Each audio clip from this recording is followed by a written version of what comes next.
राज साहब, आपकी शेर और शायरी से हमें तो बहुत राहत मिलती है। आपको अपने आप को जब एंटरटेन करना होता है, आप क्या करते हैं? मैं आपका शो देखता हूँ। राज साहब, शायर ऐसे कहा जाता है कि या तो दिल फेंक होते हैं या दिल जले। आप कौन से वाले हैं? आप मुझे देखकर अंदाजा लगा सकते हैं जला ही हूँ। सर, किसी मूड में कुछ हो जाए सर। देखिए, एक जमाने में मैंने एक शेर कहा था, जी।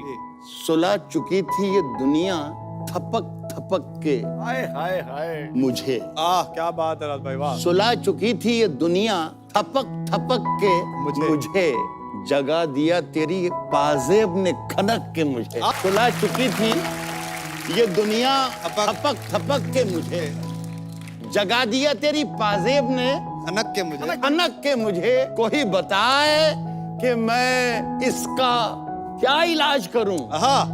परेशान करता है ये दिल धड़क धड़क के मुझे इस पर एक वाकया याद आ गया।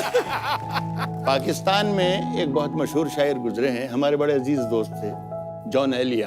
क्या बात है, वाह। तो वहाँ एक शो में मैं गया था कराची।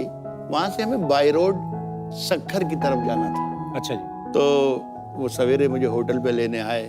तो मैंने उनसे पूछा कि ये सक्खर तक जाने में कितना वक्त लगेगा। तो उन्होंने कहा 3 पैग। हुजरा कहते हैं साधु संतों के रहने की कुटिया को, झोंपड़ी को। देखिए, जो शेर आपको समझ में आता है, जिस पर आप तालियां बजाते हैं, वो वाकई अच्छा होता है। जो शेर अगर आपको जरा भी मुश्किल लगे और समझने में जरा सी परेशानी हो, समझना राहत नूरी ने आज कोई बहुत बड़ी बात कह दी कि मेरे हुजरे में नहीं और कहीं पर रख दो। मेरे हुजरे में नहीं और कहीं पर रख दो। आसमां लाए हो, ले आओ, जमीन पर रख दो। मेरे हुजरे में नहीं और कहीं पर रख दो। आसमां लाए हो, ले आओ, जमीन पर रख दो। अब कहाँ ढूंढने जाओगे हमारे कातिल। क्या शेर है राज भाई, अब कहाँ ढूंढने जाओगे हमारे कातिल। आप तो कत्ल का इल्जाम हम ही पर रख दो। कहाँ ढूंढने जाओगे हमारे कातिल।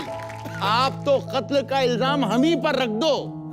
मैंने जिस ताख पे कुछ टूटे दिए रखे हैं, चांद तारों को भी ले जाके वहीं पर रख दो। राज भाई, वाह, जिंदाबाद।